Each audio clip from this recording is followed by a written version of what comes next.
Bien, esta clase, vamos a agregar a Danilo que viene ahí,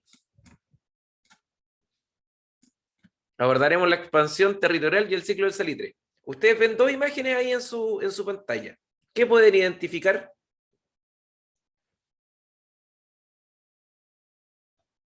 La primera, todos nos tenían cantaditos ahí, uniformaditos, cuando pasó eso, cantando en alta mar.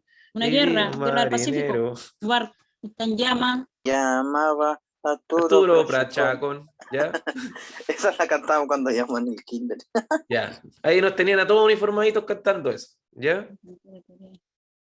Entonces, tenemos la guerra del Pacífico y la otra imagen, donde aparecen unos caballeros ahí a guata pelá con pala. ¿De qué periodo sería?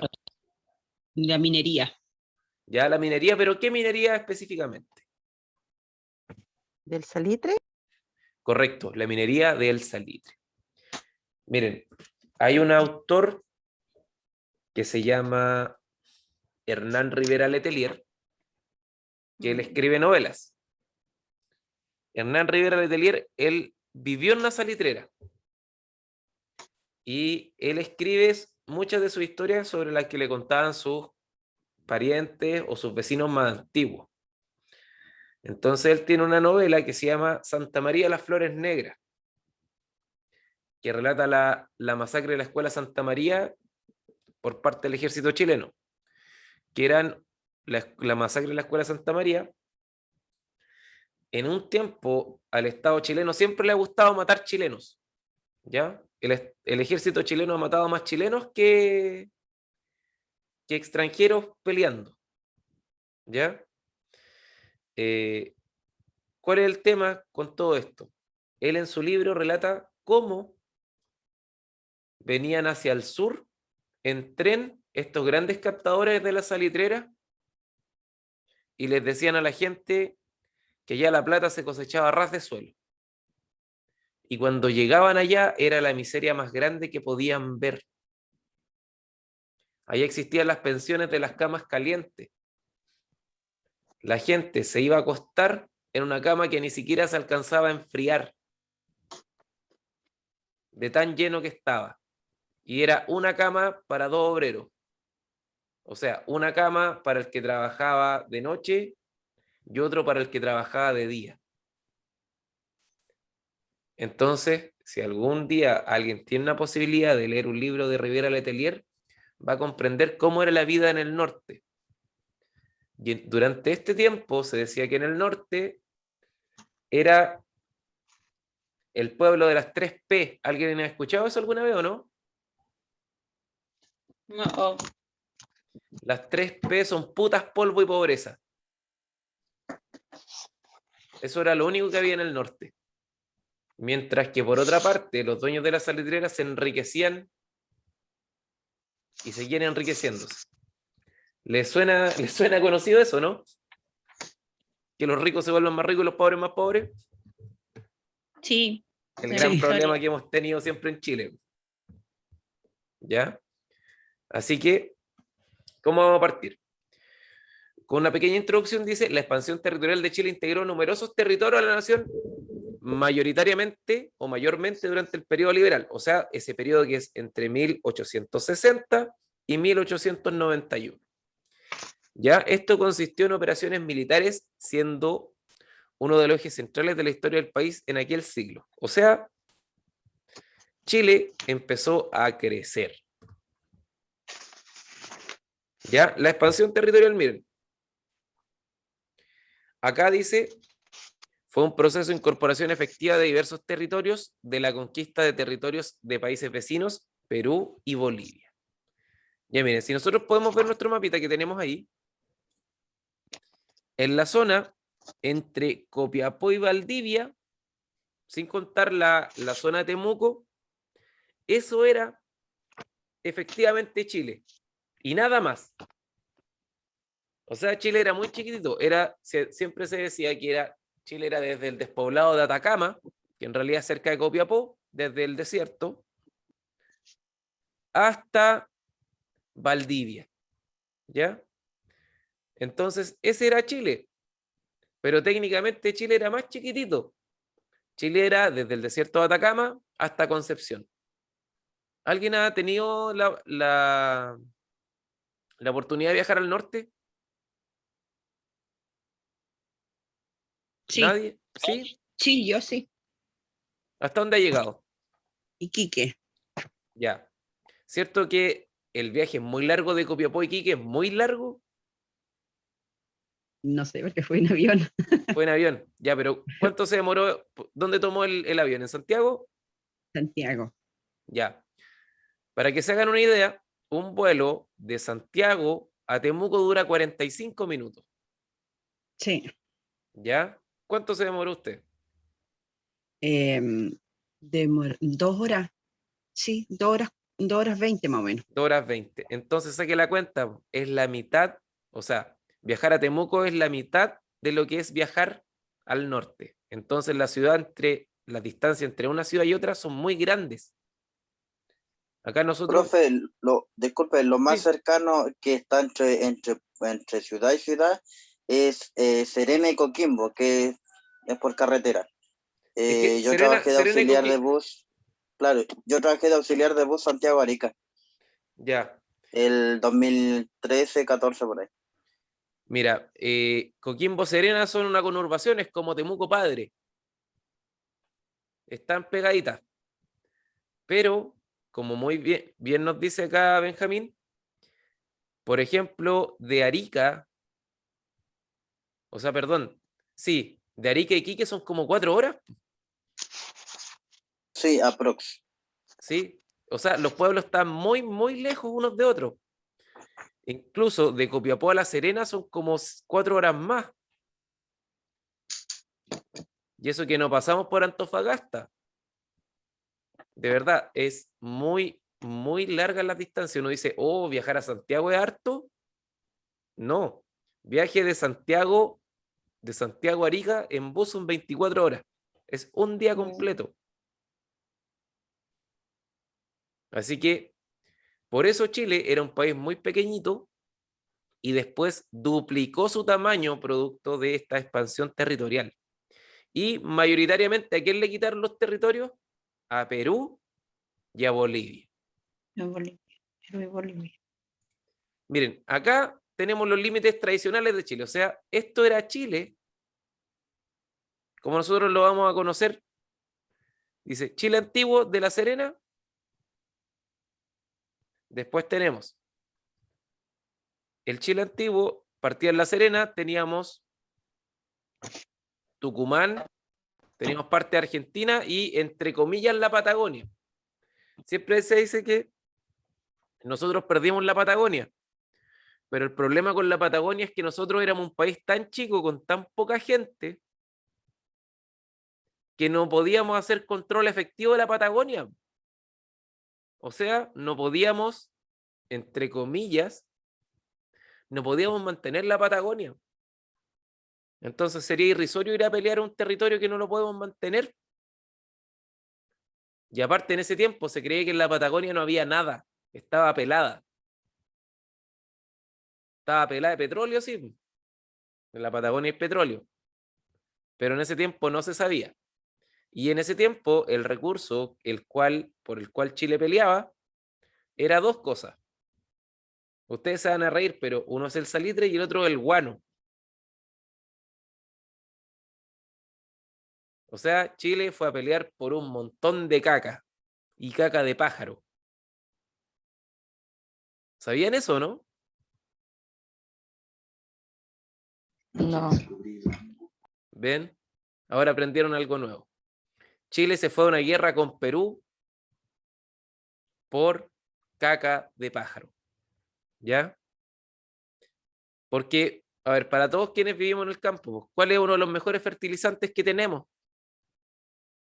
El guano. El El guano. abono. El guano de gallina. Es muy bueno. Entonces, acá, Da las mejores verduras el guano, profe. sí, pues da las mejores verduras, sí es verdad.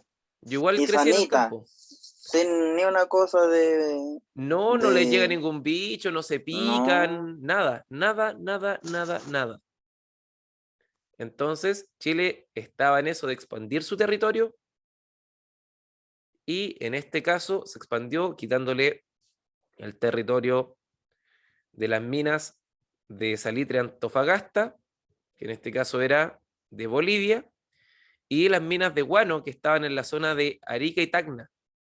¿Ya? Entonces, ahí nosotros podemos darnos una idea de cómo era el mapa del Chile antiguo, o sea, era mucho más pequeñito del que tenemos hoy en día. ¿Cuáles fueron algunas de las primeras opciones de colonización que se hicieron? O sea, dijeron, imagínense ustedes que hay mucha tierra, mucha tierra, y hay poca gente. Y ustedes necesitan tener, en este caso, control de ese territorio. ¿Cómo se tiene control de un territorio por parte de un país?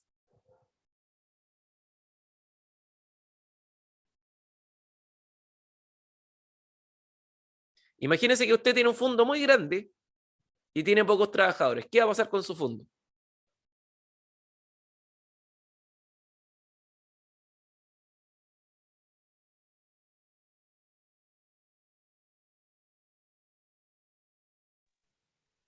Tendría que ponerle administradores. Ya, pero aparte de administradores, ¿qué otra cosa más tiene que ponerle? Porque el administrador puede ser uno nomás.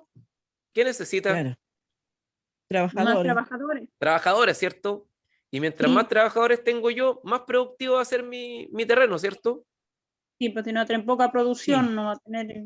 Claro, o No, sea, no, voy a tener poca producción y voy a ganar poco también. sí. Entonces Chile dijo, oye, ¿sabes que en el sur tengo harta tierra que no se está produciendo, no se está haciendo nada con ello? Y al mismo tiempo en Europa, ¿qué pasaba? Que había mucha gente y poca tierra. Y en Chile había mucha tierra Y y poca poca gente. gente. Poca gente. Entonces, el gobierno, en este caso de Manuel Bulnes, que era un gobierno conservador, él dijo, ¿saben qué? Vamos a ir a buscar gente, ¿ya? Y la vamos a instalar acá. ¿Alguien ha viajado al sur o no? Valdivia, Yanquihue, Los Ríos, toda esa zona. Sí, No, Ya. yo no. Para quienes hayan viajado al sur, Osorno, cuando uno va en la carretera, empieza a ver de repente que empieza a cambiar el paisaje se empieza a poner más verde. O sea, muy más tierras de lindo, pastoreo, muy lindo. ¿cierto? Más tierras de pastoreo. Y uno empieza a ver esos cerquitos pintados con estacas, una blanca, una café, una blanca, una café. Y empieza a ver también cómo cambia la arquitectura. Empieza a ver estas casas de piedra muy grandes, muy amplias, muy alemanas, por cierto. Estos galpones pintados de negro con las ventanas blancas y vacas por todos lados. ¿Ya? Entonces, en ese tiempo, lo que se hizo fue, ya, a ver, alemanes, ustedes tienen mucha gente y poco terreno, ya, pues yo tengo harto terreno y poca gente. Nosotros les vamos a regalar terreno acá. El que se quiera venir, que se venga. Y precisamente, mucha gente dijo, ya, pues, yo acá no tengo nada que perder. Me voy nomás. Agarraron sus 3 petates que tenían, porque no vamos a decir que llegaron ricos, sino que llegaron muy pobres. Agarraron sus 3 petates que tenían y se instalaron en el sur. ¿Ya? Como en todo orden de cosas, siempre, habían algunos que eran muy trabajadores y otros que eran muy ladrones. Evidentemente, los que eran más ladrones, ¿ellos qué hicieron? Empezaron a quitarle tierra a los indígenas. O sea, ellos les daban 10 hectáreas y terminaban con 400 al final del año. ¿Ya? Entonces, en este caso, se llevaron a esa zona colonos alemanes, ya que es la zona de Valdivia y Yanquihue. Por eso en Valdivia se vende tanta cerveza y le dan tanto color con sus cecinas alemanas, ¿ya? Si uno va a Valdivia, cuál es como la fábrica más grande que hay en Valdivia? O que todos conocemos que tiene Valdivia. La cerveza. La cervecería, ¿cierto? Es más, la primera cervecería se instaló, en realidad industrial se instaló ahí en Valdivia, que fue la Kunzman, pero en realidad se llamaba cervecería Advanter, ¿ya? Y la cervecería Advanter fue la que posteriormente compró la CCU y ahí se formó la CCU, las Cerveceras Unidas. Entonces, ahí tenemos nuestra, en este caso, conquista de Valdivia y Yanquihue. Ya que la gente incorporó ahí y se fueron a vivir a esa zona, a la zona de Valdivia. Ahora, esto fue sin guerra, entre comillas, ¿ya? Porque en estos territorios los huilliches no lo tenían tan poblado. Ya no fue tan violenta la instalación. ¿Cómo se imaginaban que era en esta zona? ¿Cómo se imaginaban ustedes que era el territorio? ¿Cómo era el paisaje en la zona de Valdivia y Osorno?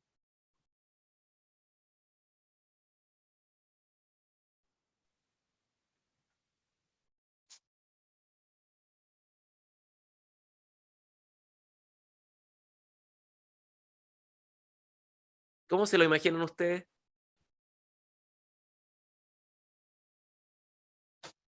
Todo eso tiene que haber sido territorios vírgenes, como, con Bueno, que eran harta bosque, Unas- harto. Una selva, no tan, pero no yo les tan digo, pelados como que. de verdad, yo les digo, eso era una selva, pero de verdad, una verdadera selva. ¿Y saben lo que hicieron para poder tener las tierras de pastoreo que conocemos hoy en día? Quemar los bosques. Quemaron todos los bosques. Y es más, fue tanta la quema que el humo llegó hasta Temuco y estuvo en Temuco 3 semanas. Oh, En esa zona Temuco todavía no existía como ciudad, pero sí estaban los caciques de Maquegua. Y los caciques de Maquegua eran personas muy educadas, por decirlo de alguna manera, ¿ya?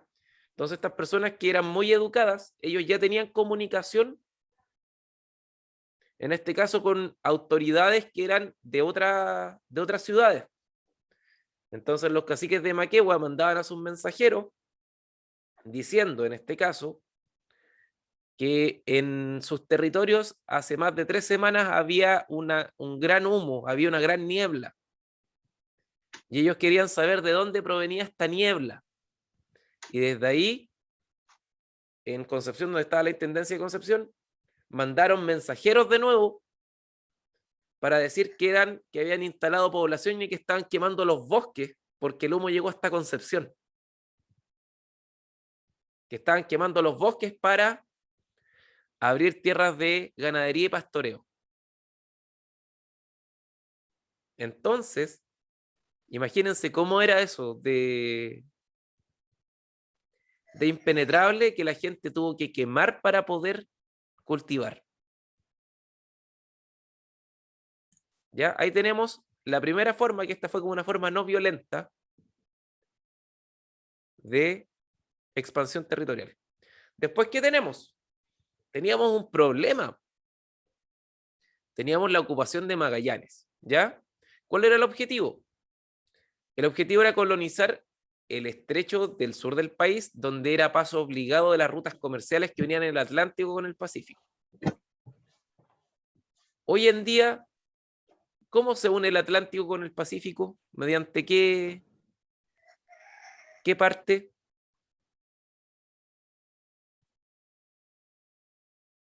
¿Por dónde cruzan los barcos de un continente a otro?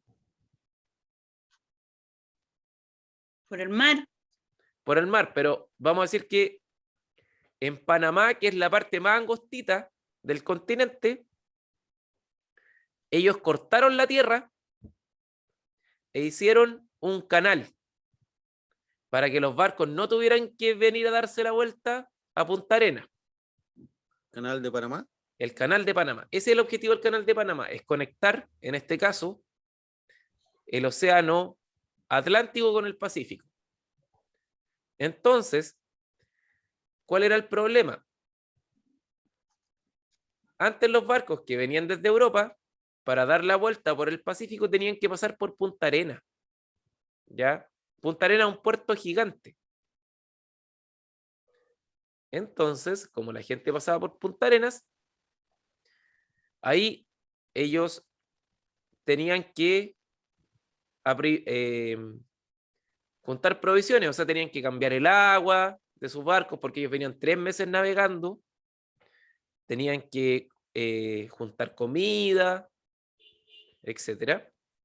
Y después ellos llegaban a Punta Arenas, o sea, llegaban a Valparaíso, donde ellos tenían que comerciar. Pero Chile fue muy estratégico y dijo, oye, si no ocupamos esa zona sur de Magallanes, los argentinos se nos van a avivar y ellos van a controlar el comercio. ¿Por qué? Porque ahí ellos van a instalar un puerto. Entonces nosotros tenemos que instalar un puerto primero. Entonces, en 1843, se funda el Fuerte Bulnes. ¿Para qué? Para darle seguridad a los barcos. ¿Por qué? Si no les daban seguridad, los barcos podían ser asaltados por piratas. Y como iban a ser asaltados por piratas, no iban a pasar más por esa zona. Así que el Estado chileno se avivó y le ofreció seguridad, en este caso, a los barcos que pasaban por la zona sur. Y por eso se funda la ciudad de Punta Arenas en 1849.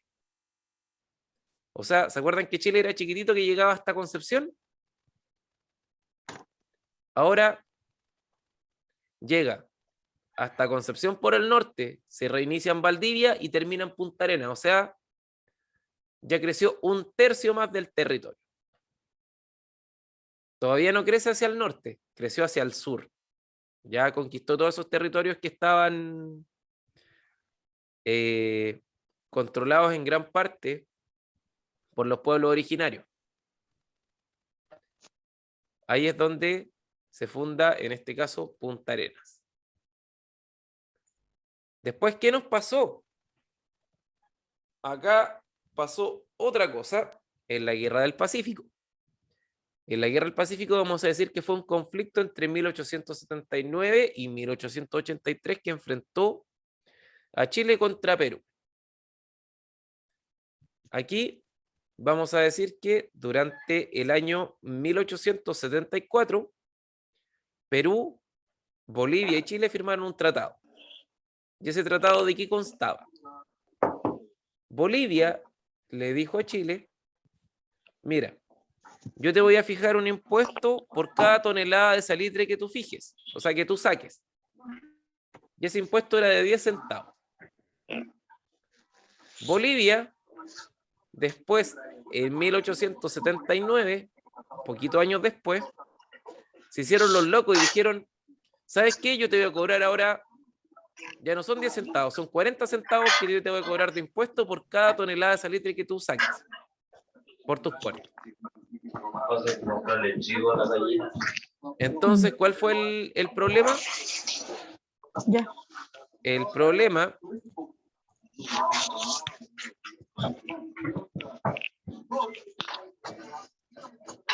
problema que tuvimos ahí fue que los chilenos no quisieron pagar el impuesto y le declararon la guerra, en este caso, a Bolivia. Y esta alza de impuestos fue como, digamos que la excusa para que Chile invadiera Bolivia. Y Bolivia tenía un pacto con Perú. Entonces, dentro de este pacto, Perú fue a defender a su amigo Bolivia, pero se fue de perdices de nuevo. ¿Ya?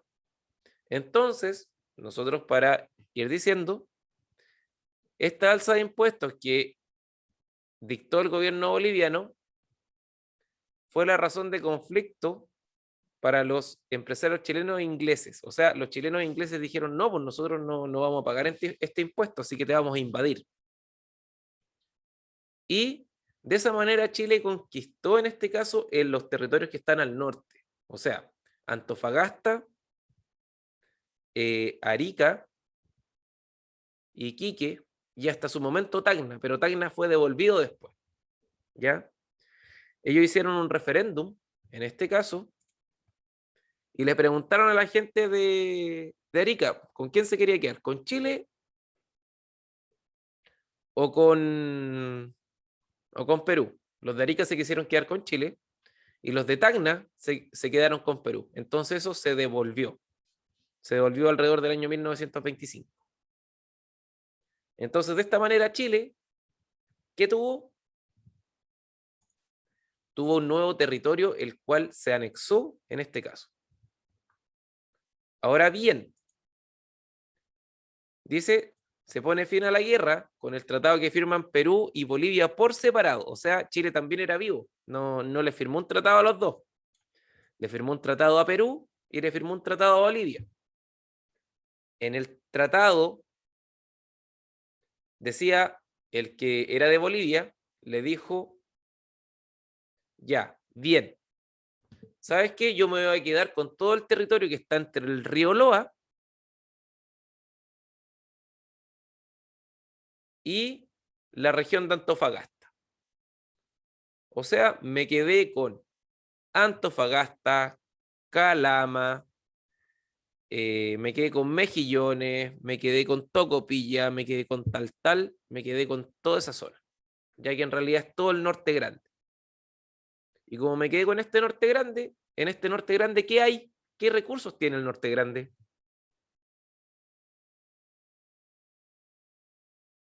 La Minería. minería. Excelente, la minería. ¿Y cuál? Nosotros, ¿se acuerdan que cuando éramos chicos nos decían cuál es el sueldo de Chile? El cobre, ¿o no? El cobre, el sueldo de Chile. Entonces en Chile nosotros vamos a decir que hay dos minas muy grandes de cobre. Una se llama el Teniente, que está en Rancagua, y la otra, ¿cuál es? Que está en el norte, Chuquicamata. Chuquicamata. Chuquicamata. Entonces Chile fue peleando, en este caso por salitre, y terminó con cobre, o sea, terminó más rico de lo que era. Y desde ahí también viene ese odio eterno que nos tiene Bolivia.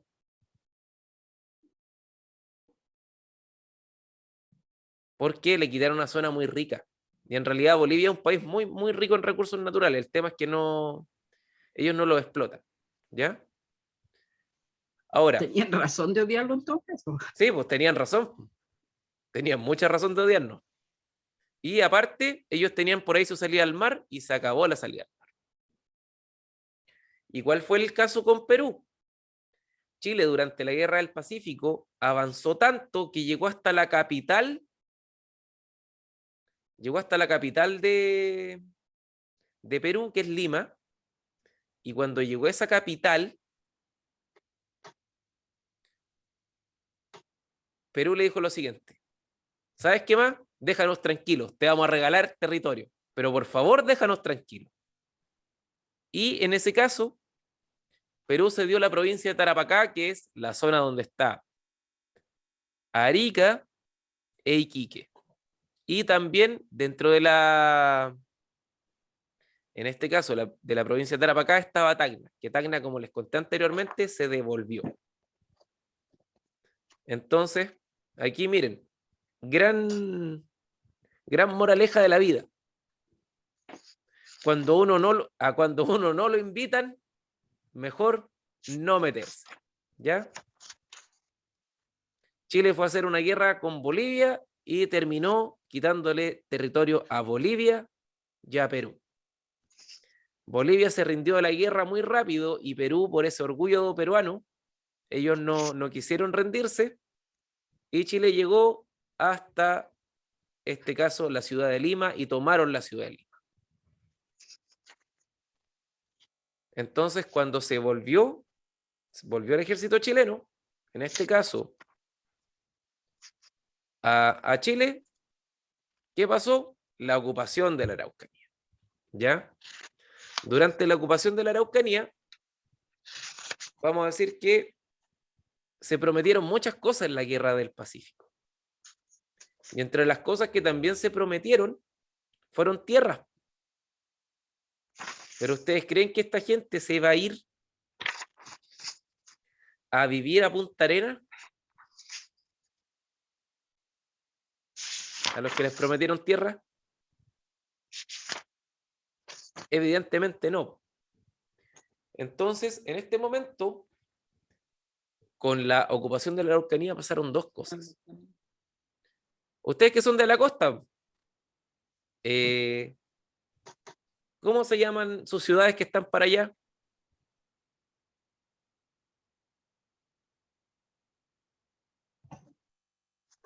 Tenemos Freire, Barros Arana, Teodoro Smith, Freire, Tolten, Barros Arana, Teodoro Smith. Tolten. Para el otro lado de la costa, Saavedra, Saavedra, Domínguez, Pitrufquén. Pitrufquén. Ya. Entonces, Imperial. pensemos en los nombres que hay en esa zona. ¿Quién era Freire? Ramón Freire. Tolten. Ramón Freire era un liberal. ¿Ya? ¿Quién era Barros Arana? Son nombres de políticos liberales. Barros Arana. Piensen, Domínguez. ¿Quién era Domínguez o quién era Saavedra? Ahí yo les voy a explicar. El que está en la primera foto de arriba, ese es Cornelio Saavedra. ¿Ya? Que él fue el capitán, en este caso, que vino a desocupar estas tierras, o sea, que vino a exterminar mapuche durante este periodo. Ya, él empezó con una campaña militar en la cual se quiso hacer lo mismo que se hizo en Argentina, que en Argentina se llamó la campaña del desierto. En esto, ¿qué se hizo? Todo el Valle Central, que son las tierras más fértiles, hizo que se desocuparan y a gran parte de la población mapuche la llevó o hacia la cordillera o hacia la costa, dejando la franja en medio libre para la instalación de colonos. Entonces, justo en ese tiempo, ¿qué estaba pasando en el mundo? Porque Chile siempre ha sido un país que ha estado muy pendiente del mundo. En este mismo periodo, en Estados Unidos y sobre todo en Australia, se desata la fiebre del oro. Entonces toda la gente agarraba sus 3 petates que tenía y se iba, en este caso, a Estados Unidos a buscar oro, a California o a Australia. Pero estos territorios no producían comida. ¿Y qué es lo que uno más come? ¿Qué es lo que uno come todas las mañanas y todas las tardes? Sagradamente. Pan. Pan. Pan. Cereales. Cereales. Entonces, estas Pan. tierras que fueron desocupadas por parte de Cornelio Saavedra se ocuparon para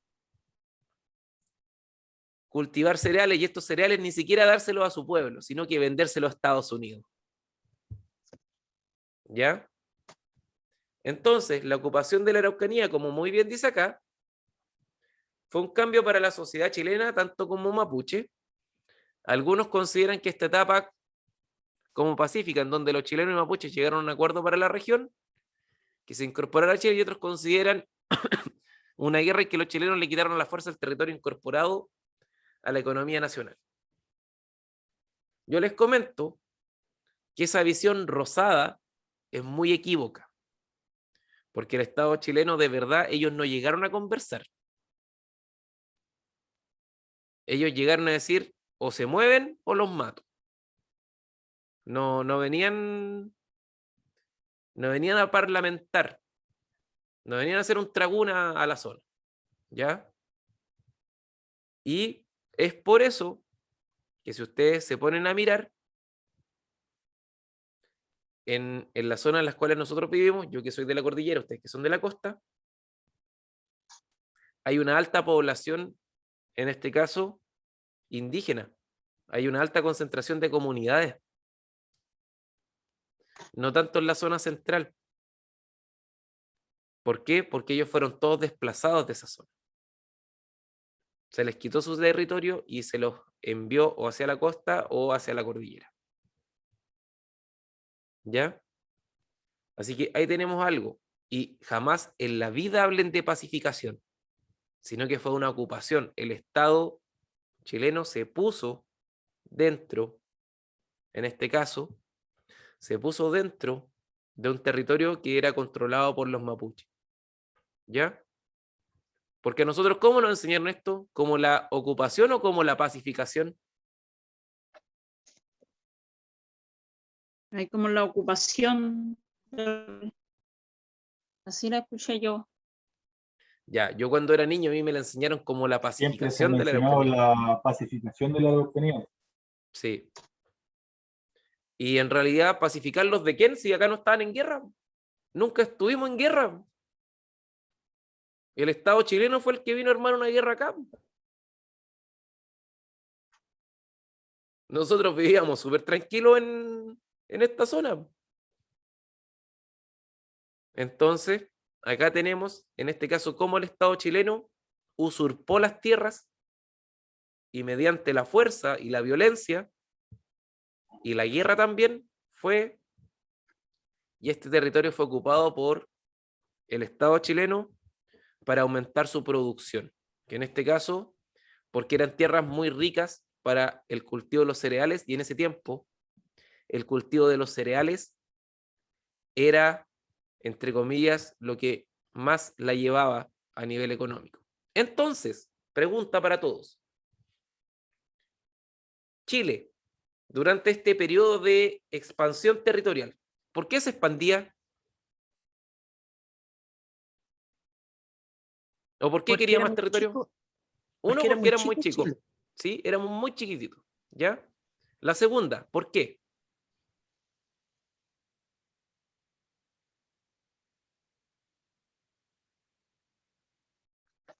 Tenían más terrenos para sembrar, para...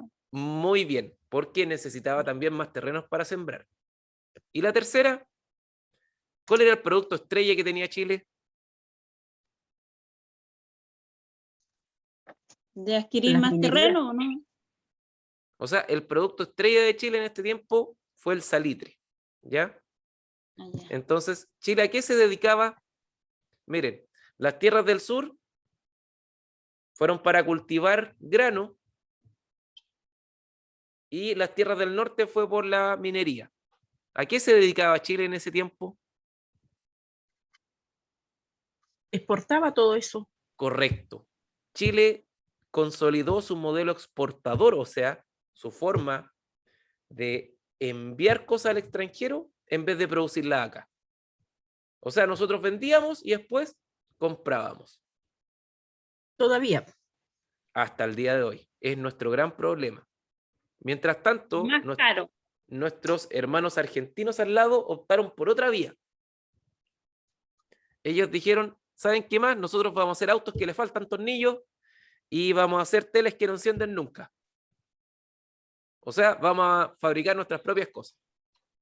Entonces, yo creo que muchos de nosotros recordaremos que cuando íbamos a la Argentina, nosotros no encontrábamos ninguno de los productos que teníamos acá, porque ellos lo fabricaban todo. Entonces, eso hizo que la Argentina fuera muy poderosa en algún momento. Fuera como el país rico de la zona. Ya, porque ellos producían y tenían producción. A modo de ejemplo, ¿alguien ha ido a Argentina últimamente? Todos tenemos algún pariente argentino, ¿no?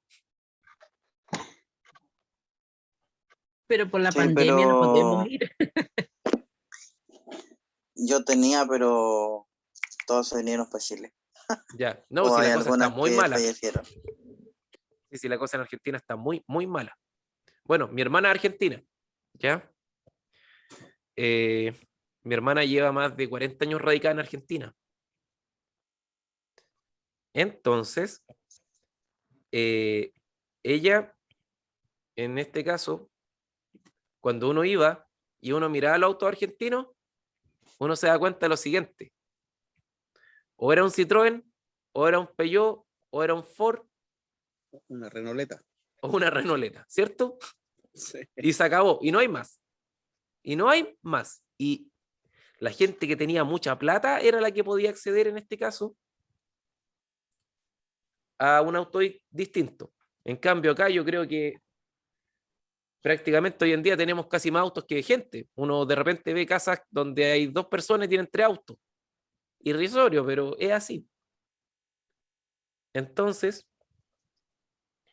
gran parte del modelo que se hizo en Chile no fue para aumentar la industria como en Argentina. En Argentina se hizo lo mismo, pero lo que ellos sacaban lo procesaban ellos mismos.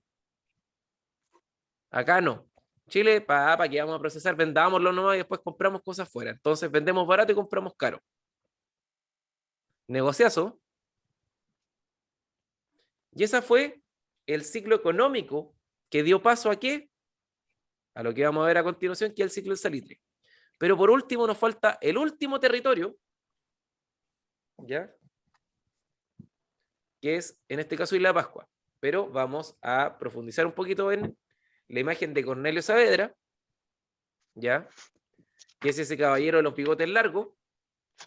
Ese es Cornelio Saavedra, que le da nombre a la comuna de Saavedra. En 1861, Cornelio Saavedra comienza la primera etapa de la ocupación. Ya en 1868 el avance fue más complejo por las zonas de alta cordillera.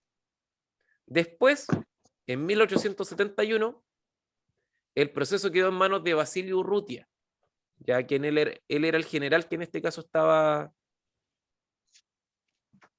estaba masacrando. Y por último, entre 1882 y 1883 reprimieron los últimos insurrectos. En el marco se da el fin de la autonomía territorial mapuche.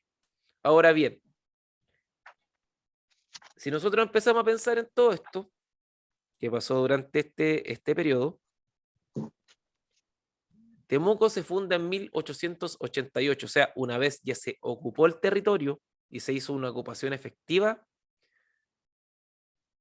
se fundó Temuco. O sea, estuvieron alrededor de 20 años en guerra en la Araucanía. ¿Ya? Y aquí viene mi pregunta.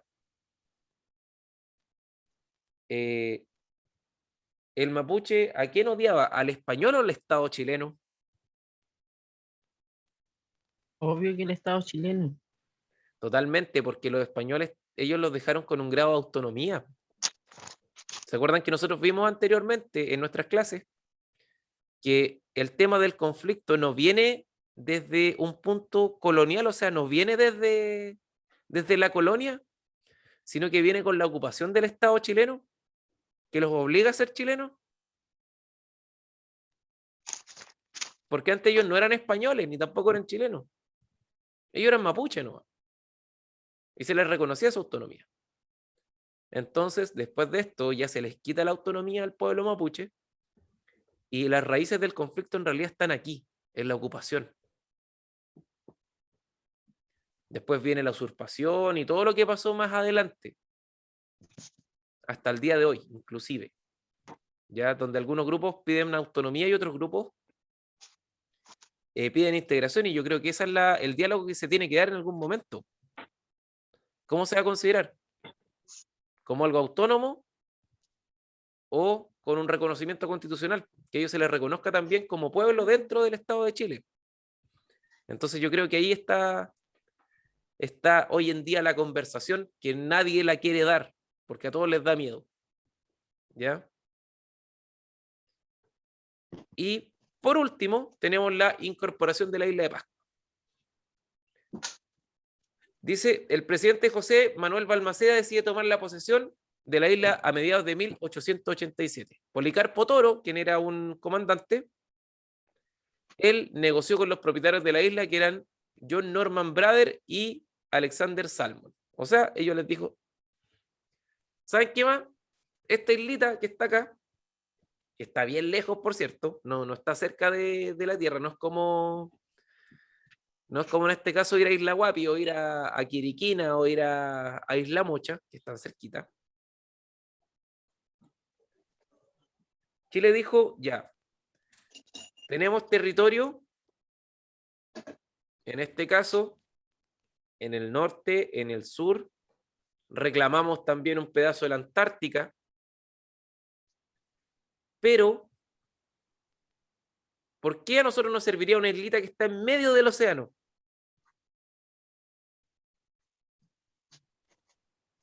Y en ese tiempo ni siquiera había turismo.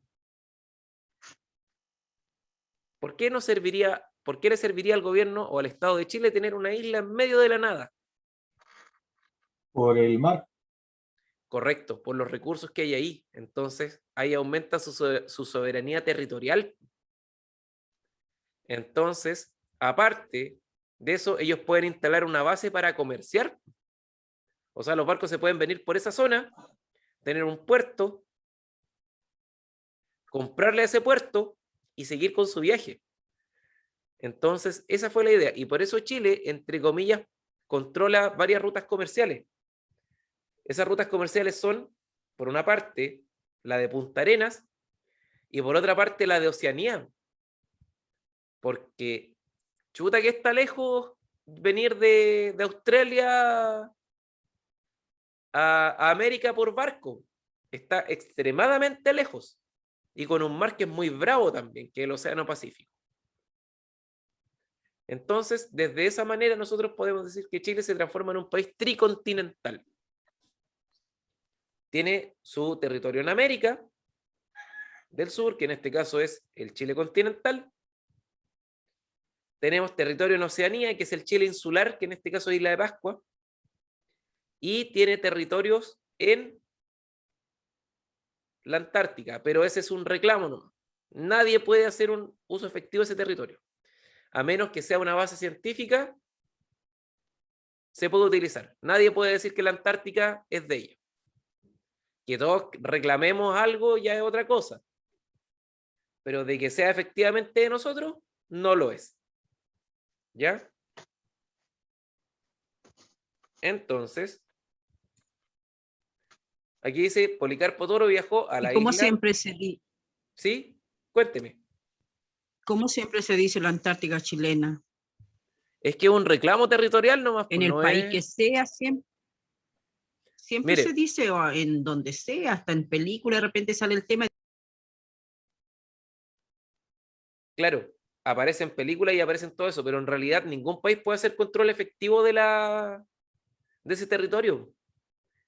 Todos los países tienen un reclamo. Si lo más chistoso es que gran parte del reclamo lo tiene Inglaterra, diciendo que Inglaterra está harto lejos de la Antártica, o está al otro lado, está en el Polo Norte. Y ellos no, ellos también reclaman parte de la Antártica como de ellos. Entonces, en el año 1958 se firma un tratado que se llama el Tratado para la Paz. Y en el Tratado de la Paz, o sea, del Continente para la Paz, se dice que ningún país puede instalar población, ni tampoco, en este caso, puede hacer uso efectivo de los recursos que tiene la Antártica, a menos que sea solamente para investigación o uso científico. Entonces, todos los países que dicen que la Antártica es de ellos, es mentira. Y una mentira al porte de un buque. ¿Ya? Entonces, ellos no pueden ni tener acciones militares ahí, no pueden probar armas, solamente pueden hacer investigación científica. Porque la Antártica se llama el continente para la paz. Y yo me acuerdo muy bien porque me puse a pelear con mi profesora de historia cuando estaba en el liceo por lo mismo. Y yo se lo había leído como hace 10 minutos antes. Entonces, ¿qué pasó en este caso con la Antártica? O sea, perdón, con Isla de Pascua. ¿Ya? Policarpo Toro viajó a la isla el 9 de septiembre de 1888 tomando posesión de esta, pero en 1892 Pedro Pablo Toro tuvo que irse de la isla junto con sus colonos, o sea, lo echaron. ¿Ya? En 1916 la isla fue incorporada a la jurisdicción del Estado chileno, o sea, en 1916 se firmó un papelito diciendo que la Isla de Pascua es de nosotros, y en 1966 formó parte de la provincia de Valparaíso, que en el 82 posteriormente se transformó en una provincia, o sea, Isla de Pascua también es una provincia. Como nosotros acá tenemos nuestra provincia de en este caso tenemos nuestra provincia de Mayico y Cautín, ellos tienen la provincia de Isla de Pascua. ¿Ya? Y si usted me pregunta, ¿qué es Isla de Pascua? Isla de Pascua es un volcán gigante que se apagó. ¿Ya? Y ahí se formó la isla. Pero la gran gracia que tiene Isla de Pascua es que tiene muchos recursos pesqueros. Es muy rica en cuanto a lo pesquero.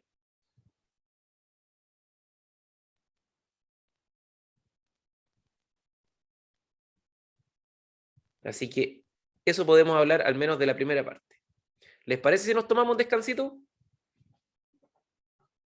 Bueno, Ya. Tomamos un descansito. Son las 10:46 para hacer la segunda parte de la clase, que es lo que vamos a ver. Pero primero voy a hacer el cierre de esta parte. Bien, la expansión territorial de Chile vamos a tener en el norte, mediante la Guerra del Pacífico, que fue la incorporación de Tarapacá y Antofagasta. Y por último, tenemos la incorporación del sur, que esa fue mediante la ocupación de la Araucanía, donde se incorporan, en este caso, todos los territorios que nosotros conocemos hoy en día como la Araucanía al Estado chileno. Y también tenemos la expansión territorial en Oceanía, donde se incorpora la isla de Pascua, y las consecuencias fueron que Chile se transforma en un país tricontinental teniendo control de rutas comerciales. ¿Ya? Entonces, los del norte que ganó Chile, ganó, en este caso, minerales. En el sur fueron tierras de cultivo y en Oceanía rutas comerciales y los recursos del mar. Y la gran pregunta para finalizar esta primera parte es ¿para qué o para quién?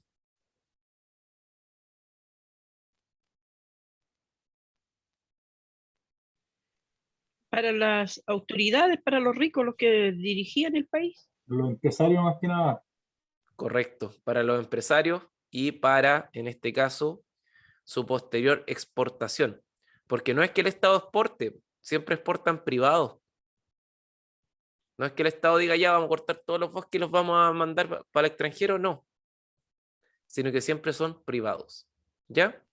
Así que con eso yo voy a cerrar mi primera parte de esta clase y los veo a las 11. ¿Ya? Así que tomamos un descansito y continuamos.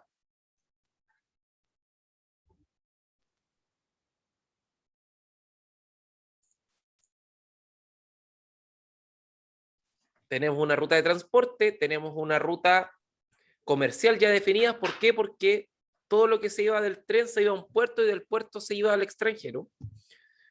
Y también redes financieras, o sea, teníamos socios a los cuales nosotros les vendíamos. En este caso, nuestros socios durante este tiempo eran Estados Unidos y mayoritariamente Australia y Europa. ¿Ya? Esa era nuestra red financiera. ¿Ya?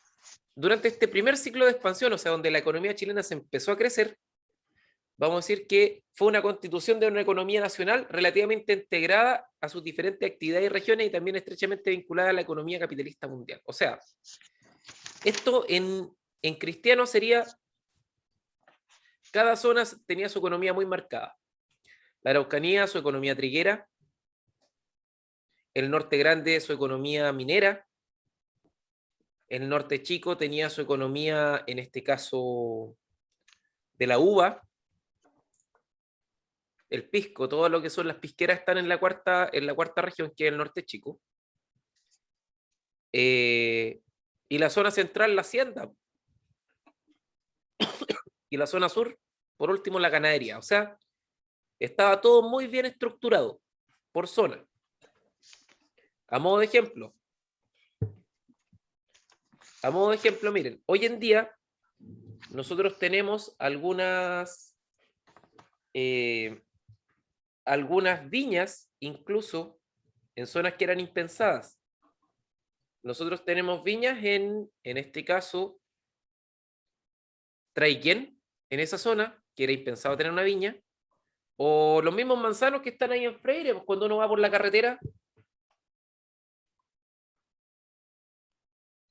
ahí al frente de Huilquilco, un poquito antes del paso a nivel. ¿Lo han Sí. visto o no? Sí, sí. Entonces, para nosotros tener frutal en esta zona Sí. era extraño. Hoy en día está todo muy diversificado, pero en esa época no, era todo muy cuadrado. Aquí se produce trigo y se produce trigo y se acabó el problema.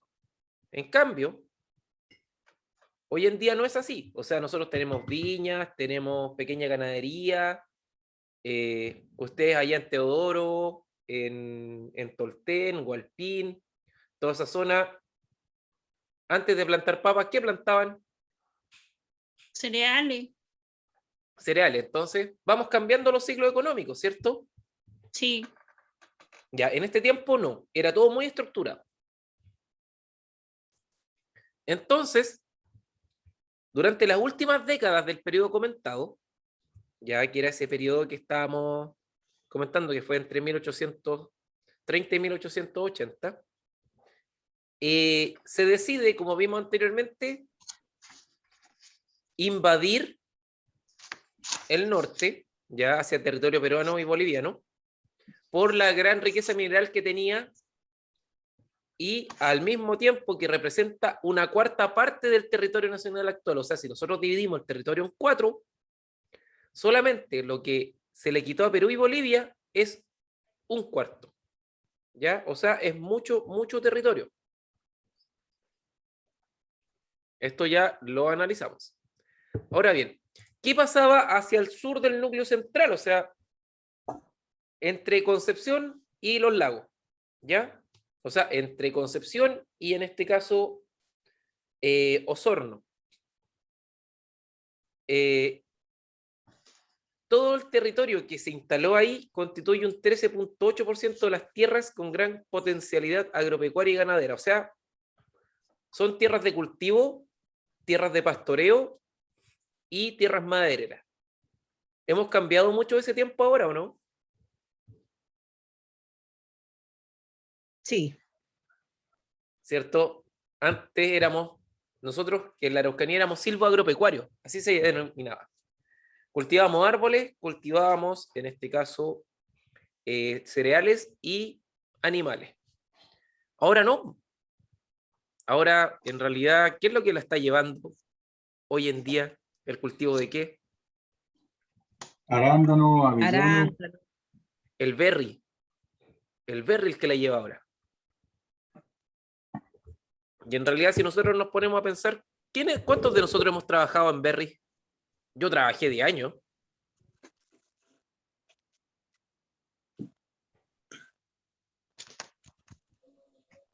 Yo al final terminé siendo administrativo del packing. Todos los veranos me iba a trabajar para allá. De los 15 a los 25, 10 años trabajando. No, yo trabajaba en las temporadas nomás. No, pero por eso, pues yo igual trabajaba en las temporadas. Pues. Yo Sí, trabajaba en las papas, ¿no? Entonces, ahí nosotros hemos trabajado ahí varios en los arándanos, ¿ya? Y ahí tenemos ese caso. Pero en este tiempo vamos a decir que desde 1830, o sea, hace casi 200 años, las tierras que eran del sur se consideraban para solamente madera, se consideraban para, en este caso, trigo y animales. Ya. Hay otra parte de este mismo territorio que se anexó, o sea, que se agregó, que era la zona de los canales, o sea, Punta Arenas, Coyhaique, Cochrane, Aysén, etcétera, etcétera, etcétera. Que en realidad esta región tenía un potencial ganadero. ¿Alguien ha ido a esa zona? ¿A Coyhaique, a Punta Arenas? Coyhaique. Punta Arenas. ¿Cierto que en Coyhaique y Punta Arenas viven 5 personas y esas 5, 4 son corderos? Sí. No. ¿Cómo van a ser corderos? De verdad, sí, en esa zona viven 5 personas y esas 5 personas, 4 son corderos. Bueno, 3 pueden ser corderos, así, 3 pueden ser corderos y uno una vaca, ¿ya? Pero en realidad ahí hay más corderos que personas. Están los Y no corderos y para el sea, cuidado están las vacas, ahí o sea, come, los caballos y unos perros. Y comen sería las todo. personas, comen los pumas, hay corderos para el que quiera comer. Claro, ahí como bien nos decía Gustavo también, ahí hay una persona, muchos corderos, perros y vacas. Y también hay corderos para todo el que quiera comer. Yo En pensaba, los Dios, reportajes siempre se ve eso. Yo trabajé en una planta en Porvenir, donde en el día teníamos que pasar 1500 cabezas de ganado de corderos para poder exportarla a, creo que la mandaban a, los compraban los rabinos, pues trabajábamos con una planta con rabinos y ellos la mandaban para sus tierras. o sea, ustedes le daban corderos a los judíos. Exacto, era una planta de judíos. Oye, O sea, durante el día aproximadamente, porque siempre, digamos, en el día deberían de haberse pasado 250 cabezas, digamos, de ganado. Llegaban procesada. camiones, claro, pero nunca se lograba porque el día se hacía corto. Bueno, los judíos son así también, pues te deberían haber contratado más personal. Pero la diferencia a los chinos es mejor trabajar con rabinos que trabajar Sí, con pues, chinos. considerablemente, pues los chinos son esclavistas, abiertamente. Y pagan súper poco, así que no. Los judíos son apretados, pero son buenos patrones. No pagaban bien, al menos antes yo alcancé a estar como 2 meses ahí, de ahí tuve que venirme. No pagaban mejor que los chinos, nada que decir. No, es que los chinos esos son esclavistas, pues esos creen que Son todavía viven en autoritarios y Chile. son muy mañosos. Son mañosos, ¿cierto? Ahí. Y están todo el día Sí, gritando. yo me agarré con el jefe, digamos, en este caso del chino, porque el viejo desconfiaba hasta de la misma señora. ¿Ya? Tenían la planta y al ladito su cama, o sea, era como que no, ni siquiera iban a dormir a otro lado, por la desconfianza.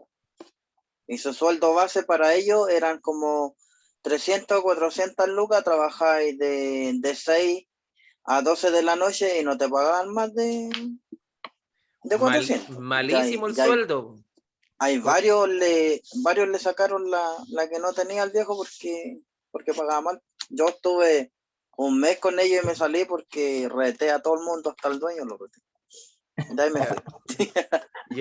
Y con el rabí, ¿cómo te llevaste con el rabí?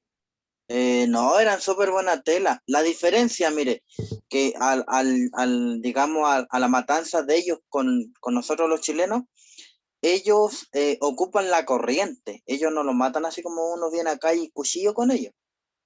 Ellos le ponen corriente, digamos, al cordero. Esa es la Lo, diferencia. lo Son más matan, crueles, ya. pero El, en tema de trato, en tema de, digamos, de pago, no, era súper buen trato, todo. Claro, no se le entendía, yo entendía, digamos, porque hacían señas, pero así que hablaban, no, ni idea. ya. Bien, ahí tenemos alguna experiencia. Yo quiero escuchar a Gustavo ahí en su experiencia en el sur. No, yo estuve trabajando más que nada en la salmonera. Yo pasaba digamos, de paso por Coyhaique y todo eso, pero mayormente estuve en Puerto Cisne y Puerto Aguirre, Qué lindo ahí Cisne y cuidando Aguirre. pescado. Sí, muy, muy lindo. Nada más que para ingresar a esto ya tenía unas 3 horas, un poquito más, un poquito menos, pero esos eran mis viajes. De repente la barcaza desde que yo tenía que tomar la barcaza a veces igual para cuando estaba mal el tiempo y no se podía pasar por avión más que nada. Sí, porque ahí Y ustedes salen del aeródromo ahí en Puerto Montt y llegan ahí Balmaceda, a Balmaceda. Sí. sí, O si no, hay otro son unas avionetas chiquititas que salen ahí también de Puerto Montt y pero es más peligroso e inestable. esas llegan a Puerto Aguirre. Sí, a Puerto Aguirre, Sí, pero esa pero cuestión la es como avioneta volar en un charade con alas. Oiga, exacto. Compañero, disculpe, no sé si cuando la vez que usted se logró subir a una avioneta, dice, a mí me dio risa la realidad porque dice, en caso de emergencia, por ejemplo, mucha turbulencia, el avión se va cayendo, tírese, porque ni siquiera hay, no sé, nada para salvarte. Dice, tírese, entonces yo digo, mejor me quedo arriba del avión, si el sacase como mandar abajo al mar, me voy a morir igual del golpe. Y si te quedas arriba del avión va a ser lo mismo, te voy a morir igual. Y entonces era como algo absurdo de que te dan hay un letrerito en caso de emergencia, salte. Sí, si te vaya a morir igual, si saltáis, me decís, si no sabéis nadar, peor. Pues. Y el agua congelada, ¿cuánto vaya a durar? Es Claro, que sí. mira, el hecho de que tú saltes de la avioneta ya abajo, vaya, con el impacto en el agua ya vaya a morir. No es que vayas como que te tires, digamos, de unos 2 metros, no es lo mismo tirarte Claro, pues, es como algo bien absurdo. Es que en realidad las avionetas son con fines recreativos prácticamente. Para transporte a gran escala no sirven. Es que Entonces, el problema es la mantención más que nada, y no sé cómo son los permisos, porque, digamos, hay servicios que tienen avionetas, digamos, que son funcionales, que están buenas, otras que están nuevas, pero hay otras que, como dices, con mucharada de lo antiguo, que pero de verdad, sí, yo la última vez que anduve en avioneta me subí a un charade con alas. Era un charade con alas. Yo me sentía más seguro en un Daihatsu charade de estos antiguos, con el foquito redondo que en esa avioneta. Ya, ven, ahí tenemos en este caso cómo también nuestra experiencia también nos sirve para entender la historia. ¿Ya? Entonces ahora, ya sabemos lo que pasó en el sur, ahora lo que pasó en el norte. El ciclo de expansión salitrera, como veremos más adelante, representa esencialmente la incorporación de estas nuevas regiones a la economía nacional, conjuntamente con una profunda transformación en la economía que se había organizado previamente en las regiones del norte grande y del norte chico. O sea, se reorganizó el país. Ya tenemos este potencial en el sur ganadero, en la zona central tenemos este potencial triguero y en la zona norte el potencial minero. Bien, entonces, miren, antes de la Primera Guerra Mundial, el nitrato natural, o sea, el salitre, era un insumo clave para la fabricación de explosivos, además de un fertilizante de gran importancia. O sea, usted podía cultivar y tirar bombas con el mismo salitre. Entonces, los yacimientos salitreros en las provincias de Tarapacá y Antofagasta, cuando pertenecían a Perú y Bolivia, fueron explotados por empresarios chilenos en la década de 1860. ¿Ya? Entonces, nosotros cuando vemos cuál era la importancia del salitre, es que, por una parte, era para la fabricación de armas y también como fertilizante. Hasta el día de hoy utilizamos salitre para, en este caso, salitre para nuestra tierra. ¿Cuántas veces nos hemos estado sembrando y tirando salitre ahí? Claro, es como para fortalecer la tierra, tiene sus propiedades Pero ojo, que le benefician a la planta, claro. Ojo, nosotros cuando consideramos el salitre, nosotros hoy en día utilizamos salitre sintético, no utilizamos salitre natural. Es que antes, como hace 15 años más o menos, cuando yo era más chico, llegaba salitre. Hoy día ya es una mezcla de varios químicos, ya no se ve el salitre como si... Claro, o sea, hoy en día nosotros ocupamos urea. Sí. Entonces la urea es un derivado del salitre que, claro, viene fortificado en este caso para otras cosas. Ya hasta los autos le echamos urea hoy en día. Para quien tenga un auto diésel moderno, los autos diésel tienen un tanque de urea, que también se ocupa para eso. ¿Ya? Entonces, por eso se dice que el ciclo del salitre fue entre 1880 y 1830, y 1930, porque ahí ya se consolida el salitre sintético, que es el que conocemos hoy en día, y sale más barato producirlo que exportarlo de acá. Entonces, las primeras etapas del ciclo del salitre fueron muy dramáticas y la explotación a gran escala de los depósitos disponibles no pudo iniciarse sino algunos años después. Esto se debió a que los gobiernos del Perú y Bolivia intentaron reemplazar a todos los empresarios chilenos y tomar posesión de los yacimientos considerando las fuentes de nitratos más importantes del mundo al fines del siglo XIX. ¿Qué quiere decir esto? Que en realidad después de que se ganó la guerra, no es que se instalaron al tiro las salitreras, sino que las salitreras ya estaban. Entonces, lo que hicieron fue que se reinstalaron las salitreras con capitales, en este caso, estadounidenses, y con capitales ingleses, y se empezó a instalar a población en estos sectores. ¿Ya? Y en realidad las condiciones de vida ustedes se imaginarán cómo eran. El desierto hace mucho calor de día y de noche hace mucho frío. Y las casas eran de Sí. lata.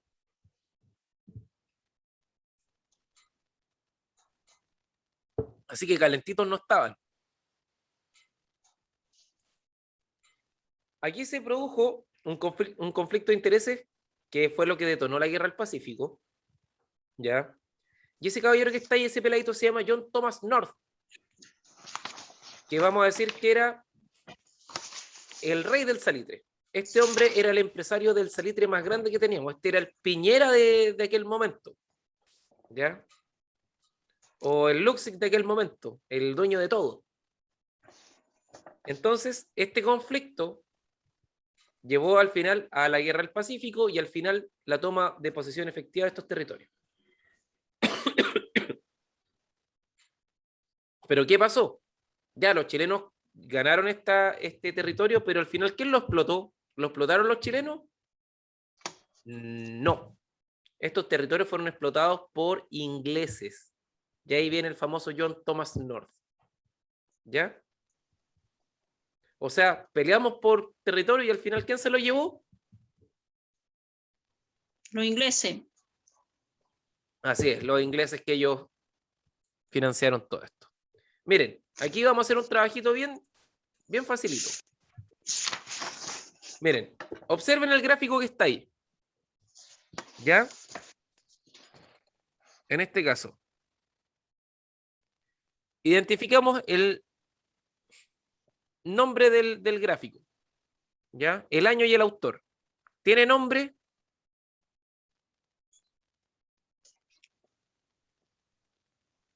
Industria del salitre. Ya. La industria del salitre. ¿Ya? El año es 1908.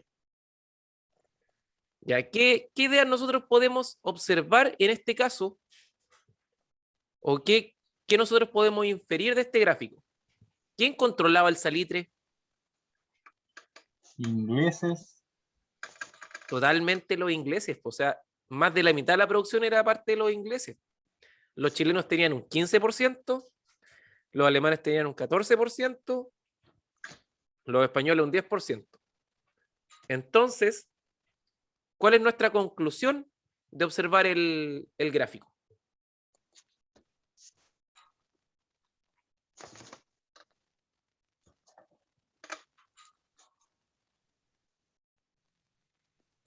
Que Chile siempre se ha permitido que vengan a mandar de afuera.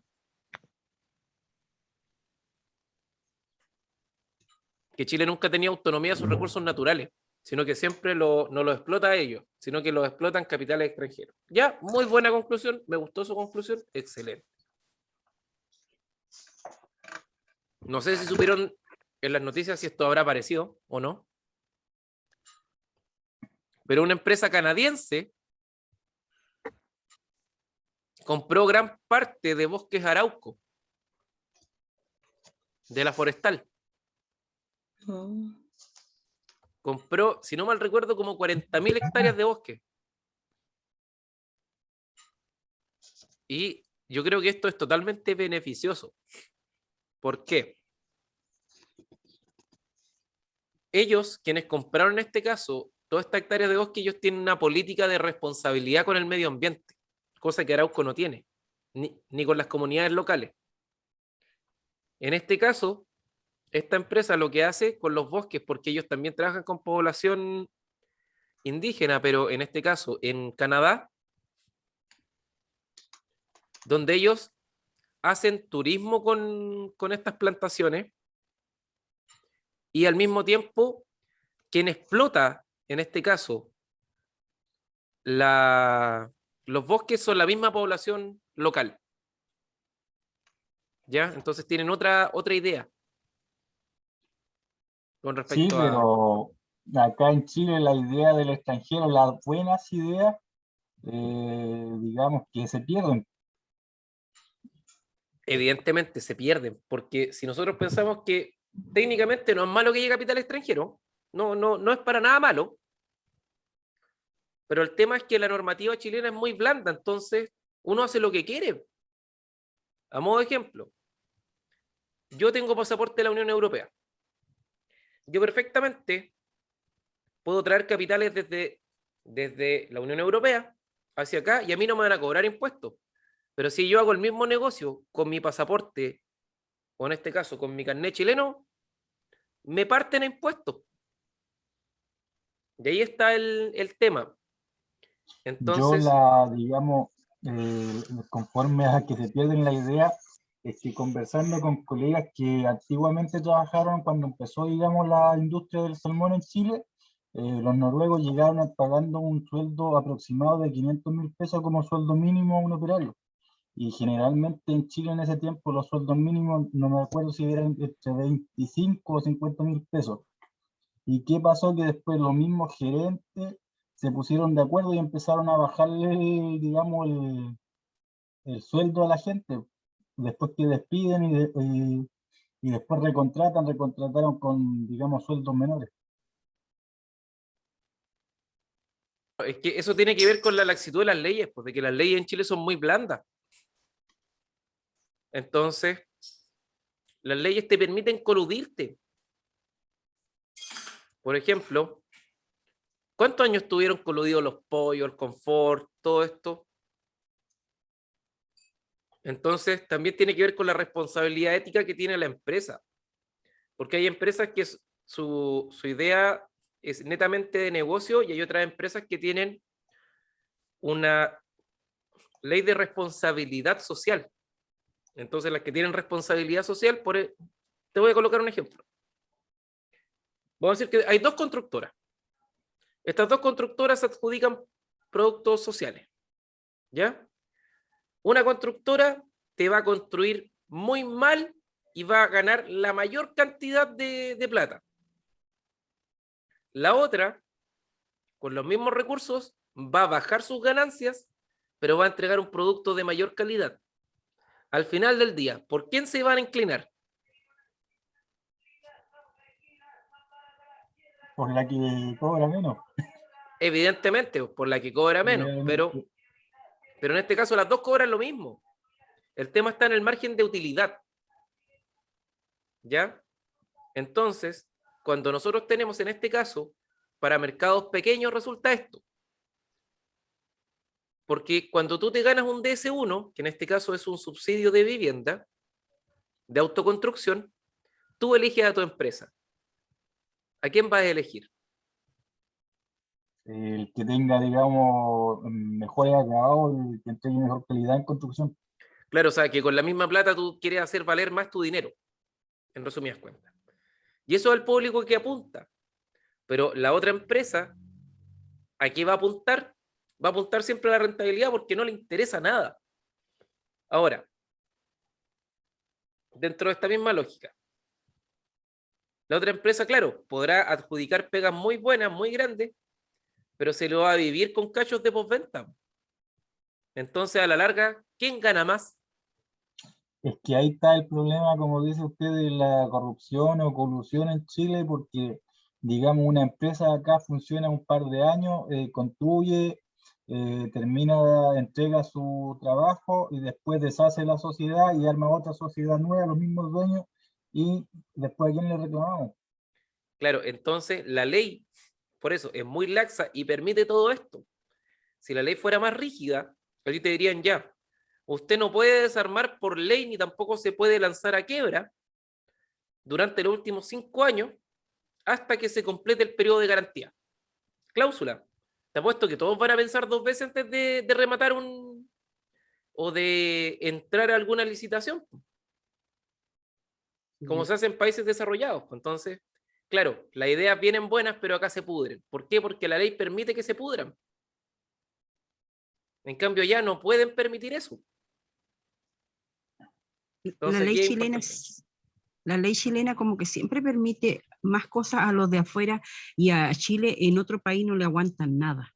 Nada, porque Acuérdese, claro, se acuerda años atrás que un joven vino y quemó las Torres del Paine, provocó un incendio grande, no recuerdo qué país, y le cobraron una multa de 180.000 pesos, y si un chileno vaya y hace alguna cosa, lo pasa mal, po. La ley sí de verdad lo castiga.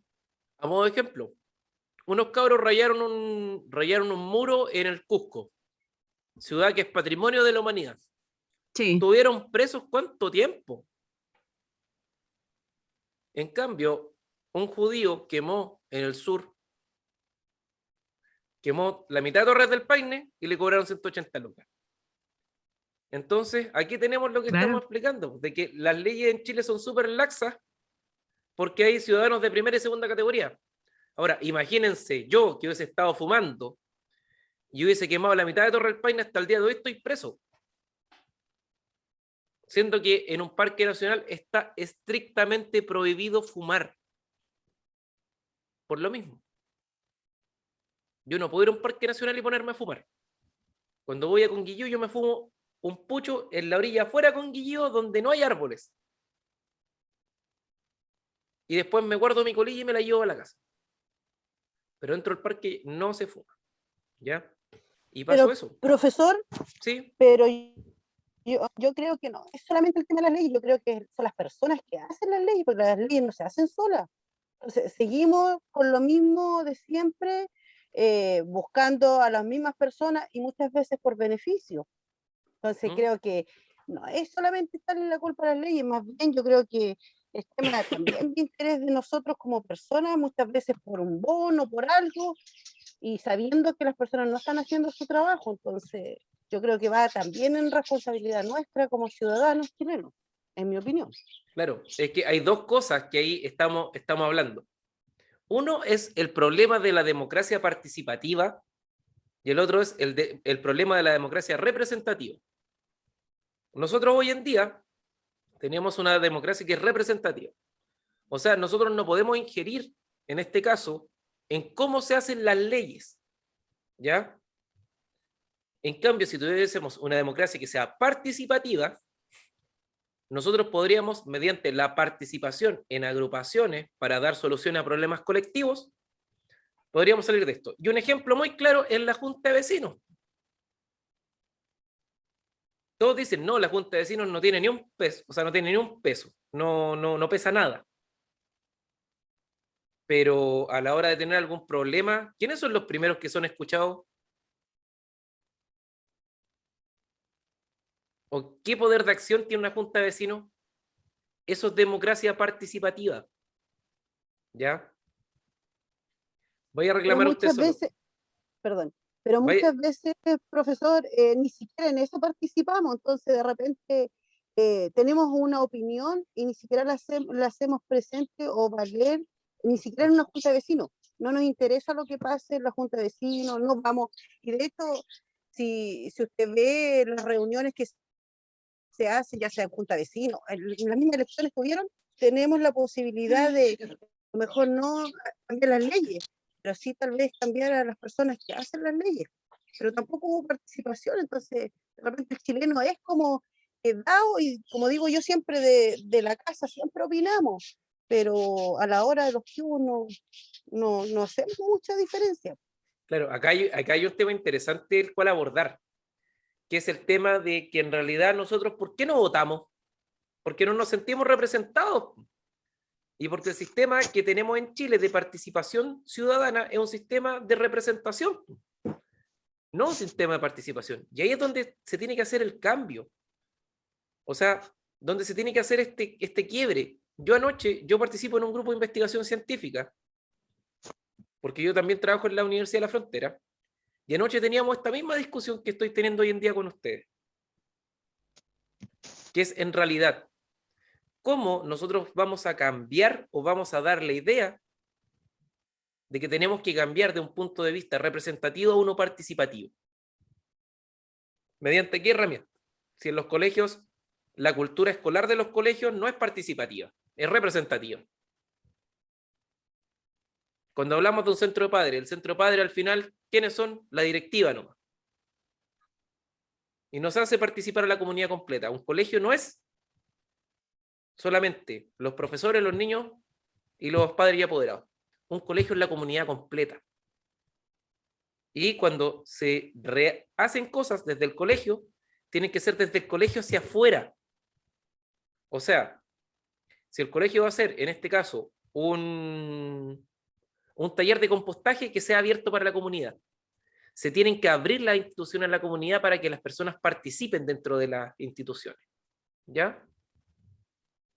Y ese es el problema que en Chile lo arrastramos desde este tiempo que estamos analizando hoy en día. Ven que estos problemas se arrastran de mucho tiempo y por eso no sirve la historia. La historia nos sirve para dar respuestas a las preguntas del hoy. Para decir desde cuándo, por qué, cómo. ¿Ya? Entonces, esta conversación que nosotros tenemos hoy en día, 200 años después, o en este caso 100 años después, tiene raíces acá. Entonces, ¿qué pasa cuando la costumbre se normaliza? Cuando algo se vuelve costumbre es normal.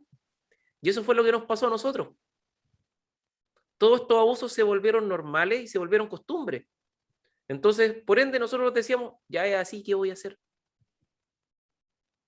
No sé, quiero escucharlo a ustedes.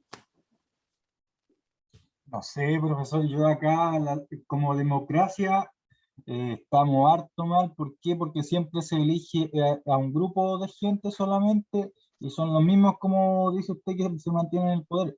Sin embargo, yo creería un poco más en democracia, digamos, si es que así como son obligaciones, fueron la votación antiguamente, que se elegía por padrón a la gente y los que no están, no pueden excusarse. En ese ámbito yo creería un poco más que los políticos se eligieran mediante el padrón igual y los que no tuvieran las capacidades que pudieran, digamos, excusarse y no participar. Ya, muy buena intervención. O sea, yo creo que es parte de estos espacios que tenemos hoy en día, como por ejemplo la educación que estamos recibiendo ahora todos, me incluyo, está vinculado hacia esto. Está vinculado abiertamente a esta idea que nosotros hablamos de democracia, de salvaguardar esta misma democracia, y cómo también nosotros la vamos a abordar, pues si eso es lo interesante, cuál es el punto que nosotros queremos. Y hay algo que a mí siempre me gusta decir, que la democracia como nosotros la conocemos hoy en día, se pelea en las salas de clase. Aquí es donde se pelea la democracia. Y en esta misma sala de clase, donde nosotros estamos hoy en día, estamos peleando la democracia, teniendo esta misma conversación. Así que eso, no sé, ahí les dejo algo como para que vayan reflexionando sobre el tema y también cómo la historia nos ayuda a comprender estas mismas temáticas. ¿Ya? Y para finalizar la clase, ya que fue una clase muy agradable el día de hoy, yo voy a decir que en realidad la producción salitrera, ya que estamos con esto de la inversión y por qué Chile está como está, Chile ganó, o sea, no Chile, sino que Chile ganó plata a través de los impuestos que entregaron estas salitreras y hizo al mismo tiempo que Chile creciera a un ritmo de 6,1% al año. O sea, Chile se volvió un país rentista.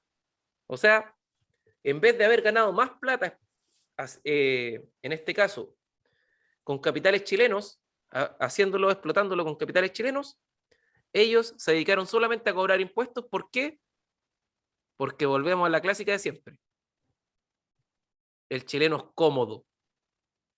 O sea, ¿para qué voy a trabajar un campo yo si lo puedo arrendar? Voy a recibir menos plata, pero la voy a recibir tranquila. En vez de poner productivo ese mismo campo, Chile hacía lo mismo. Chile en este caso, ellos no producían nada. ¿Por qué? Porque era más cómodo para ellos recibir pasivamente ingresos. Total, los recursos naturales no se acaban. ¿O sí? Sí, se acaban. Si se acaban. Entonces, Sí, Sí, se acaban los acaban. productos. entonces, ahí está el problema. Chile se pegó el alcachofazo tarde de que los recursos naturales se acababan. Incluso cuando se acabó el Cuando se salitre, acabaron. claro, cuando se acabó el salitre, en realidad ellos no es que se haya acabado porque no hay más salitre, todavía está lleno de salitre en el norte, pero se acabó porque inventaron algo más Pero no la barato. cantidad.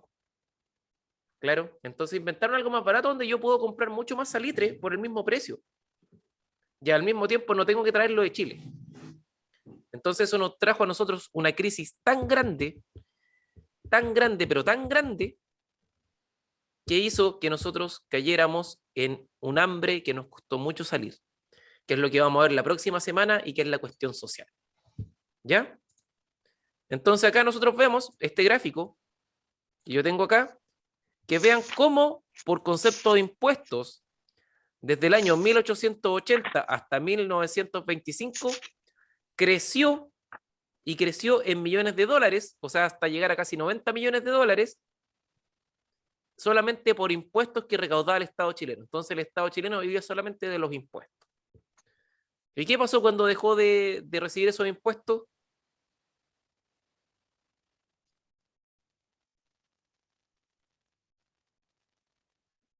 Piensen, pues, ¿qué va a pasar cuando ya nosotros estamos recibiendo el IFE?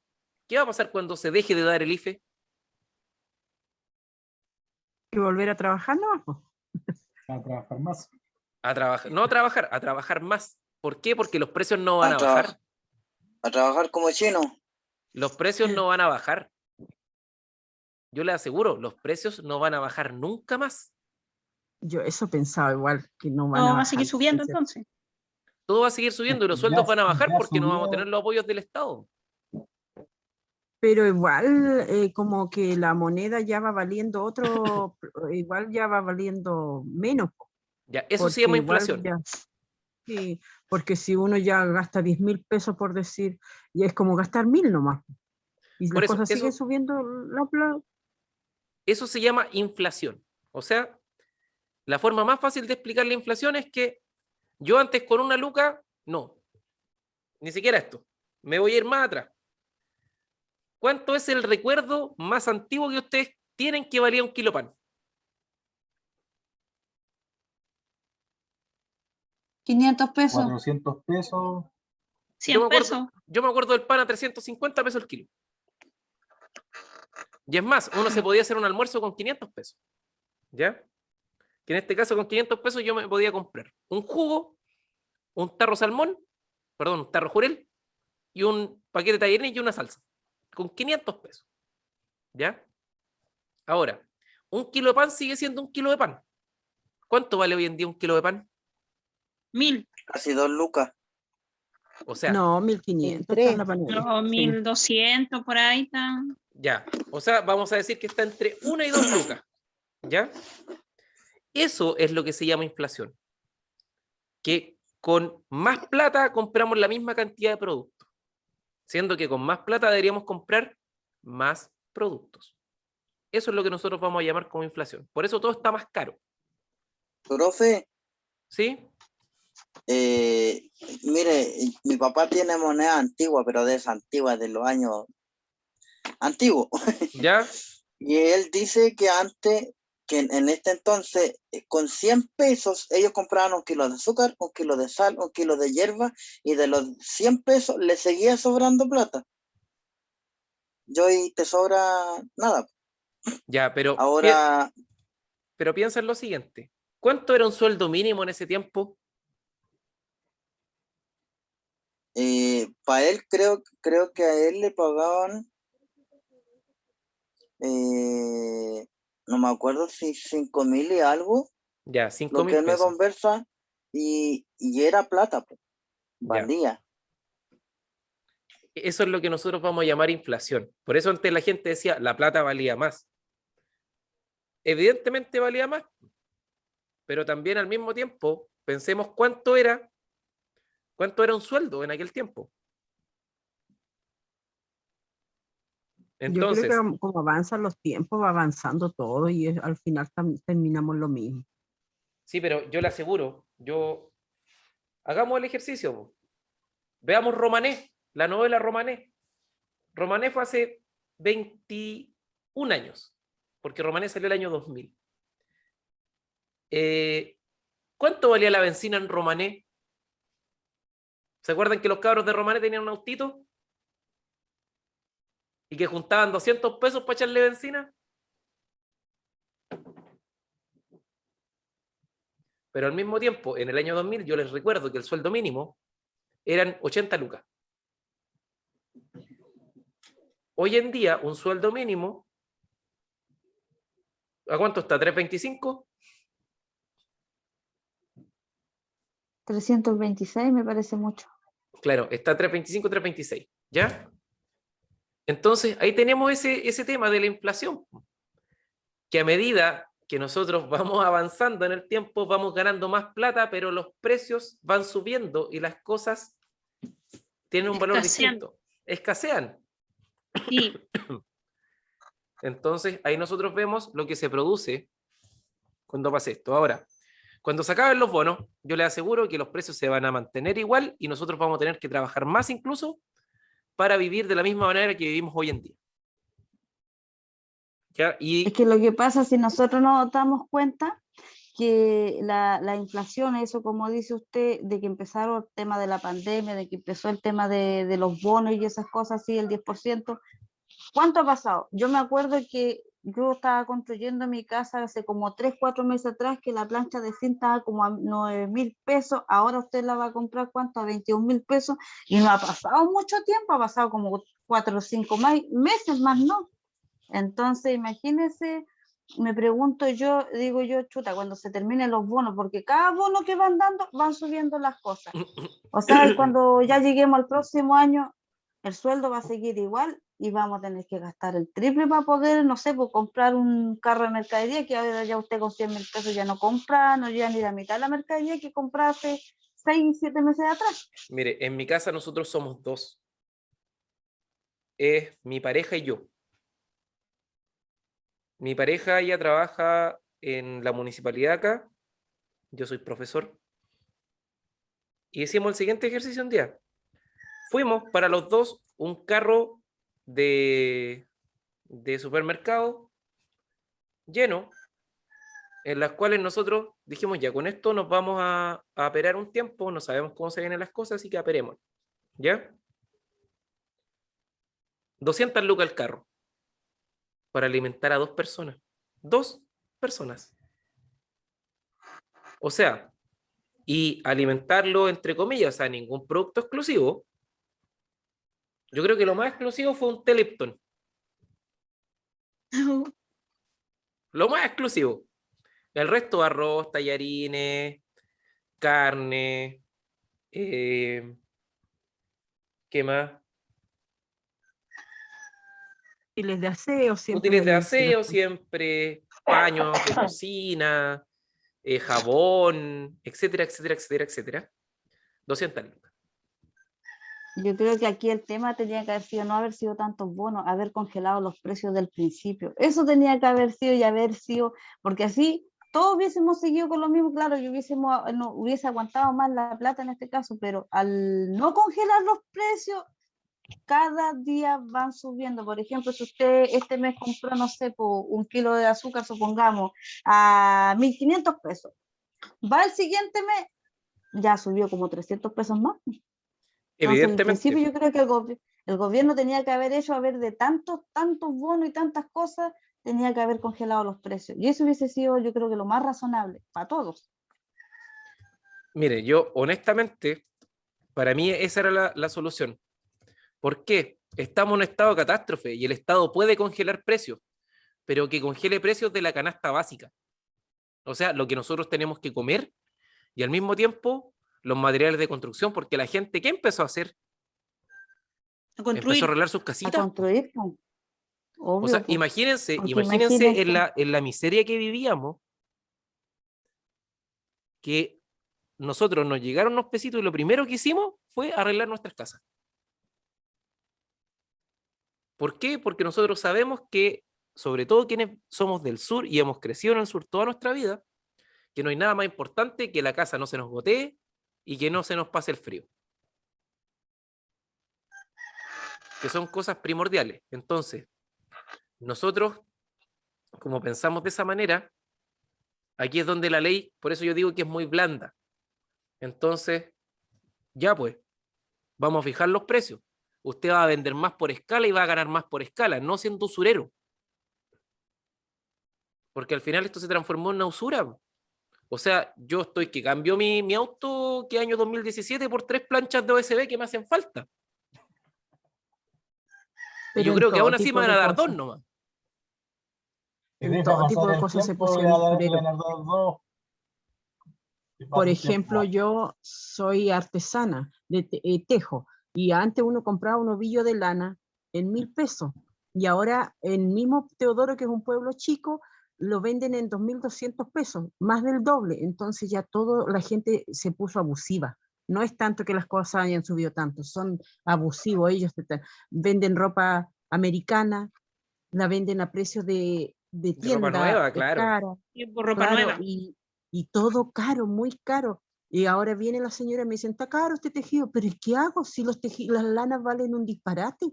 Pero Todo, yo me todo acuerdo el años mundo, y es atrás, más que nada abuso.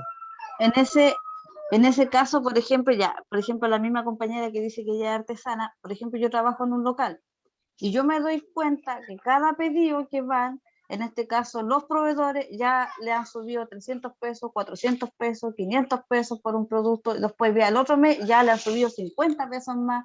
Entonces me pregunto yo, ¿quién ataja eso? Claro, porque, por ejemplo, a la misma compañera, por ejemplo, le dicen, no, que su tejido está muy caro. Claro, pero ella compra la lana cara. Es lo mismo que un local, por ejemplo, un local chico, que los dice, minoristas. pucha, oiga, claro, ¿por qué suben tanto? No, y le echan la Es gente, le que echan en este caso el problema no es de los minoristas, porque los minoristas son los revendedores. proveedores. Claro, son El los problema es del proveedores los que, mayorista. Eso claro, vende más caro. Sí. Entonces, claro, acá lo que se debería haber hecho fue haber congelado los precios al mayorista. Po. En este sentido de que ya, si usted no me justifica el alza de sus productos, no tiene por qué subirlo. ¿Por qué? Porque estamos en un estado de excepción constitucional, o sea, yo ni siquiera puedo salir a la calle porque estamos en un estado de excepción, pues. No estamos en un estado normal. No. Entonces ya, pues, que se sienta eso. Bueno, hoy ha sido una conversación muy interesante, yo creo que hemos abordado varios temas, hemos dado respuesta a otros, y como... Nos hemos salido de varias veces de los temas. No, es que no hayamos salido, sino que están insertos. Claro. No es que no hayamos salido, sino que ¿por qué llegamos de un tema a otro? Llegamos de un tema porque estamos hablando de cómo se abusaba en ese tiempo de los trabajadores y hicimos un paralelo con cómo hoy en día estos grandes grupos siguen abusando de nosotros, pero ahora ya no es a través del trabajo forzado, sino que ahora es a través del dinero. De los Claro. precios, de todo. De los precios. Entonces, eso, un gusto hacerles clase y ahora me tengo que ir a hacer clase al otro grupo. Así que me Ya despido y que tengan una muy buena semana. Gusto, profesor, escucharlo. Gracias. Muchas gracias. Ah, buena la conversa, Gracias. profe, entretenida. ¿Les gusta la clase de historia? Sí. Sí, hemos aprendido mucho con Sí. usted. Mucho, Gracias. mucho. Nos vemos. Chau, Gracias. chau. Chao. Chao. gracias, profe, chau. Gracias.